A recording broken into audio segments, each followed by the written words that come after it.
A barren desert, a vast city, a dying planet. A girl meditating in front of a glowing sewer pipe. Welcome to Final Fantasy VII, a game where dudes can knock flowers out of a beautiful girl's basket and then just keep walking, not giving a shit, because this is the Twilight Zone. I ain't fooled by that guy carrying the box either. He clocked that flower on the ground 5 seconds ago and aimed for it. This is like watching a unicorn walk the streets of New York while nobody notices or cares. I know everyone seeing this cutscene is like, look where you're going, bitches! Don't you know that's Aerith from Final Fantasy? By the way, this is the face your girl makes when she's ready to blow you for the first time, but you neglected to mention you only have one testicle. Then the camera pans up to show that the world around her is uncaring and cruel, and she's trapped in a bleak and hopeless scenario staring up at the 2/3 package of a one-bald man. We see a dude named Cloud riding on the top of a train leading to a huge power plant. You could cut yourself on the edginess of his blade, or his hair, or his personality. You're basically already in 3 pieces on the floor just by looking at him. 2 guards meet up with the train, and one of them is like, okay, you check that side. When you hear me go, that's your signal to come running back here to get kicked in the gut. Which probably shouldn't knock an armor-wearing guard out cold, but Jesse got better kicks than Kanye's whole collection. From here, guards consistently pretend that Cloud is the only person attacking this facility, straight up letting the other members of the crew run right past them in several encounters, including this one, where the people literally run right behind the guards and shout through them at Cloud like, "You got this, bro!" and they don't even turn around. The people on this mission are Biggs, a man you'll later recognize by his constantly expressed pursuit of a shower, Jesse, Final Fantasy VII's newly employed honeypot, Wedge, the affable fat guy who straight up doesn't belong here, and they are all led by Barrett, the boss named after a sniper who has a machine gun on his arm and is anything but precise. This group of eco-terrorists is all about saving the planet, and they've hired the mercenary and ex-Shinra soldier Cloud to help them carry out this job of blowing up a reactor utilizing Mako, what they say is the lifeblood of the planet. All I know is Mako shards restore my MP, so if the Earth is running out of MP and that's why all the flowers are dead, these reactors sucking up all that Mako energy might need to go. I see where you're coming from. These reactors are all owned by the Shinra Corporation, but all we know about them in these opening hours is that they are a corporation. As you travel throughout the facility to get to the storage room, you will encounter a section with a field of lasers, which cycle on and off in consistent patterns, which I consider to be a design flaw. That's like having a front door that unlocks itself every 5 seconds. Turns out being protected 80% of the time isn't being protected at all. Ow! When we finally get to the storage room, we place the bomb and have the option to set the timer for either 30 minutes or 20 if we're feeling cocky. You could set that shit for 10 and still clear it easily even while exploring looking for chests. Even on normal mode, which I did the demo on, although I'm on easy right now for the purposes of expedient footage collection, and also it's just straight up more fun when regular ass enemies don't take 30 hits to kill. Before we can actually set the timer though, a giant scorpion robot jumps out of the acid and we have to destroy it, so we do that. And then that sets the timer off, so we have to escape also, so we also do that. Our escape is riddled with ladder-based ass-sniffing and helping Jessie every time she gets wrecked by falling debris, which is somehow more than once.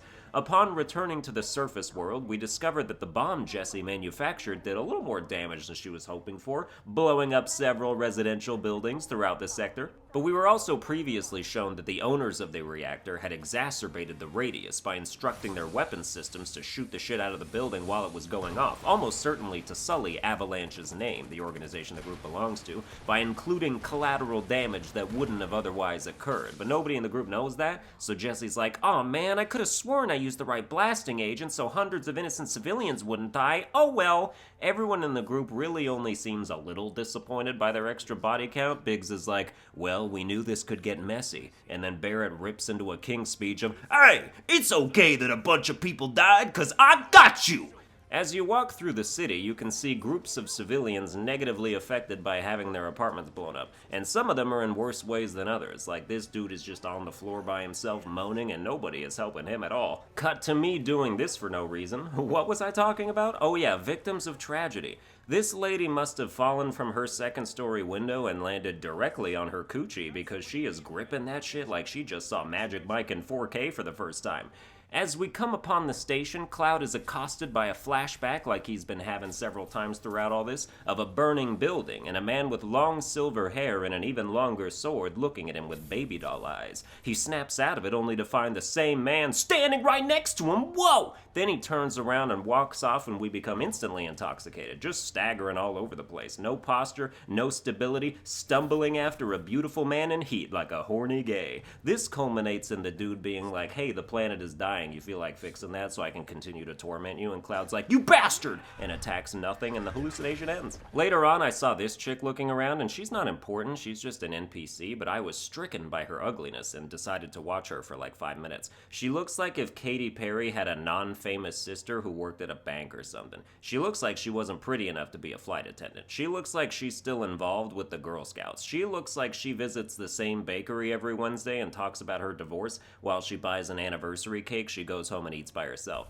After that, we run into Aerith, a stark contrast to the last girl, who unfortunately appears to be afflicted with schizophrenia, so we should stay away. She's flailing around, terrified of apparently nothing, but then Cloud sees Sephiroth again and starts having his own episode, so I guess we're not in a position to judge. Aerith comes over and snaps us out of it, then tries to pawn a flower off on us for free. If we try to pay for it, she gets offended by how low our offer is. Like, hello, bitch, 5 gills better than the none you were going for? Even though we're basically like, yeah, how much to make you go away? Anyway, we get the flower, and Cloud's like, hey, I'm super dangerous, so keep your distance. And Aerith's like, what, LOL? You think someone's out to get you? Please, nobody's going to attack you, I promise. Like, she didn't just get encircled by invisible specters 2 minutes ago, and then right on cue, she immediately starts freaking out again, like, damn, mental illness is real, and it can affect even the prettiest of us. She touches us, and then all of a sudden we can see the apparitions, robed husks flying around looking empty and threatening. Guards show up, and they can't see them, so they're like, drop your sword! So Aerith books it and ditches us. Her promises suck. She promised no one would attack us, and within 30 seconds, 2 different things attacked us. This is why you don't get tangled up in a bitch, you feel me? Makes you vulnerable. Skipping ahead through a bunch of guard encounters, we end up back on the train with our terrorist crew, headed to the slums and our base of operations. Barrett gets into it with some Shinra employees on the train defending their company's principles. This middle manager dude would make a great terrified politician, but I would advise him to try not to argue with huge buff dudes with machine guns for arms. Upon exiting the train, the entire group starts hooting and hollering about what an amazing job they did making a bomb and blowing up a reactor with it while being an avalanche, in plain earshot of everyone else exiting the train. They conveniently leave out the part where they probably killed dozens of people, but they're over it, it's fine. We're now on our way to the 7th Heaven Bar, and Wedge in particular is super excited to get home if the way he's parked on Biggs' ass while running is anything to go by.